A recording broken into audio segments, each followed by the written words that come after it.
Sommaire. Vitriol, astral, tout ce qui est en bas, lever le voile, connaissance, philosophale, tantra, quiète, état sacré, astrologie, sortir du corps, le tout. Vitriol. Alice était belle lorsqu'elle faisait l'amour, mais au quotidien était une vraie rebelle. Elle refusait de vivre à la normale, dans un petit appartement, avec un travail qui la fatiguerait et une conjointe qui l'emprisonnerait dans une vie de couple bien rangée. Alors avec son chien, Boomer, recueilli dans un refuge, elle parcourait les villes à la recherche de sa pierre philosophale. Ce qu'elle aimait par-dessus tout, l'astrologie et dessiner le symbolisme. Sa dernière création fut les lames du tarot, sur papier noir ou crayon blanc. Elle ne manquait pas d'y ajouter sa touche d'humanité. En effet, Alice était dotée d'une sensibilité à fleur de peau. Elle comprenait ainsi la symbolique de ce jeu précieux. Les lames lui traçaient son présent, elle se plaisait à les découvrir chaque jour différemment au fur et à mesure de son évolution personnelle. Son cœur était tatoué le mot vitriol, ce qui voulait dire en français « visite l'intérieur de la terre et en rectifiant tu trouveras la pierre cachée ». Alice s'était plongée dans la matière en elle-même lors de ses 23 ans. Elle avait ainsi fait l'expérience de la mort du corps, de l'âme hors du corps. Elle était une passionnée d'alchimie et donc de symbolisme. Elle aimait découvrir, apprendre au fil de ses voyages.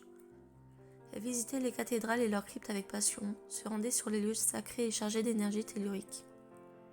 Ce qui lui manquait était un cabinet de réflexion faiblement éclairé. Elle l'aménagerait d'une petite table sur laquelle serait déposée une bougie allumée, un crâne sur un dictionnaire de symboles, un miroir ainsi que 3 récipients contenant du soufre, du mercure et du sel.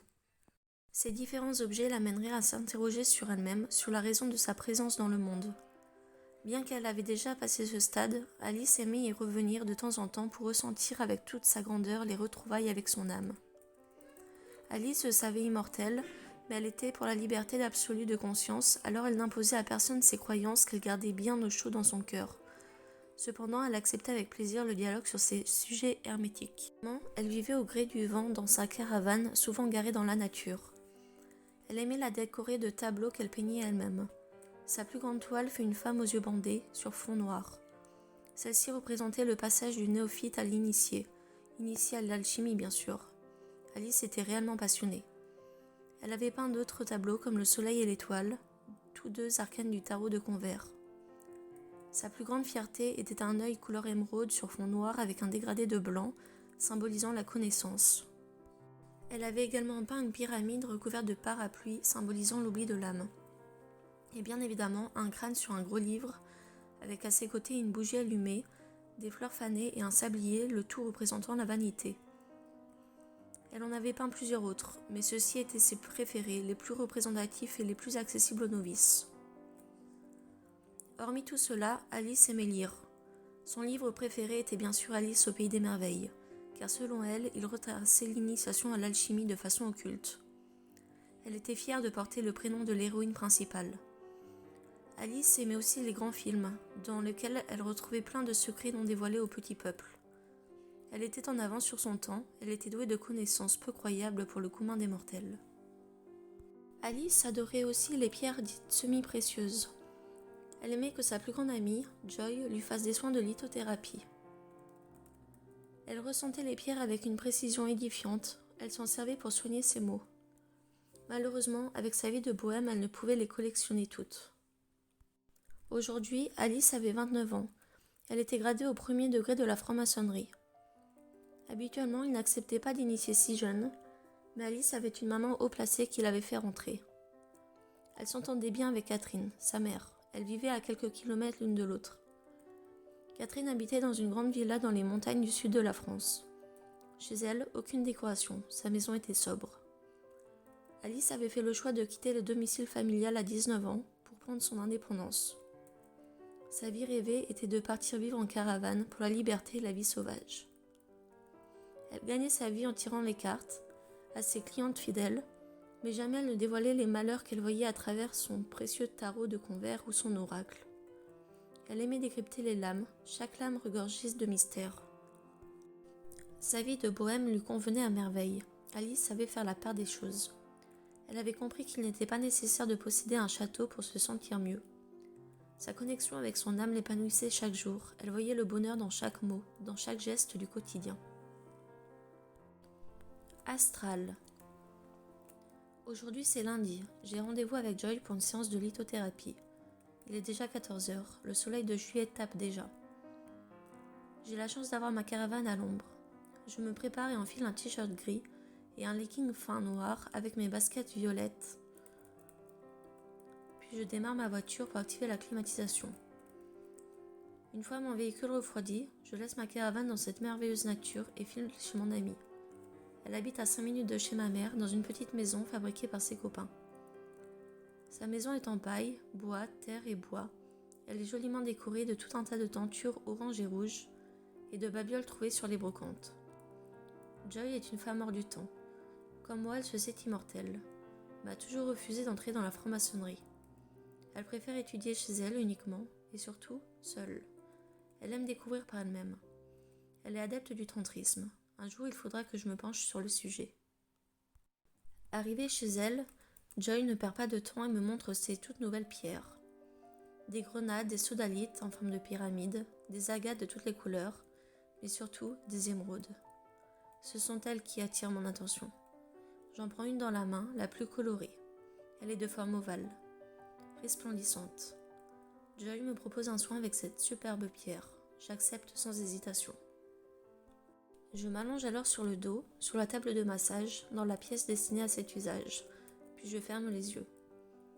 Joy me place l'émeraude sur le troisième œil, ainsi que différentes pierres dont j'ignore les noms sur mes autres chakras.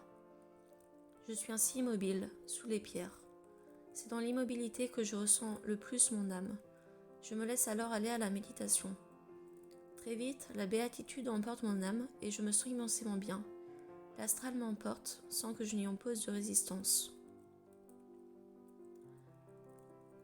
Lorsque je reviens à moi, des souvenirs jaillissent. Je suis dans un état d'éveil modifié, ce qui modifie mes souvenirs. Ils sont vagues, désordonnés. Je me rappelle le passage de mon degré dans la franc-maçonnerie il y a 7 mois. Je me rappelle avoir été isolée dans le cabinet de réflexion de la loge, dans les profondeurs du bâtiment, entourée d'objets me rappelant la mort et le mot vitriol inscrit. Une simple bougie éclairait la pièce. J'étais seule avec moi-même, forcée de me questionner sur ce que je ressentais au fond de moi. Je me souviens du bandeau. Je me souviens avoir été dans le noir pendant le déroulement des épreuves. Je n'ai rien vu, j'étais à la merci de mes frères et sœurs. Je me rappelle avoir juré, avoir compris que mon pire ennemi n'était autre que moi-même. Cela aura bien duré 2 heures, 2 heures de rite initiatique très codifié. « Alice !» m'interrompt Joy. Je sors ainsi de mon état de conscience modifié. Mes souvenirs s'arrêtent quand je reprends mes esprits. J'ouvre doucement les yeux, la voix retirer les pierres. « Tu es tremblante, transpirante. La séance est finie. Elle était intense, on dirait. Reviens doucement à toi, ma belle. » Merci, Joy. Une fois revenue à moi, je questionne Joy sur les pierres qu'elle a utilisées pour ce soin. Je ne te dirai rien de ces pierres pour le moment, tu n'es pas prête. Comment ça, Joy? Elles sont assez puissantes. Si je t'en parle, tu voudras en prendre une pour chez toi et retenter l'expérience. Je te laisse avec ton secret alors. Qu'est-ce qu'il t'est arrivé pour t'embrûler comme ça? Je ne sais pas pourquoi je me suis mise dans cet état, j'étais bien pourtant, je me rappelais juste quelques souvenirs. Tu veux en parler? Non, c'est l'histoire ancienne. Bon, et si on se faisait un thé? Oui, bonne idée. J'aurais passé une partie de l'après-midi avec Joy, à discuter de tout et de rien. J'aime cette fille, elle est simple, pas prise de tête et a une vie passionnante. Elle est directrice d'une maison d'édition spécialisée dans la romance, son équipe est au top. Elle me fait parfois lire ses pépites, je m'évade alors dans la vie de jeunes couples au destin tout plus incroyable les uns que les autres. Ce que je préfère, ce sont les romances lesbiennes. Je m'identifie alors à l'héroïne et passe un moment encore plus intense.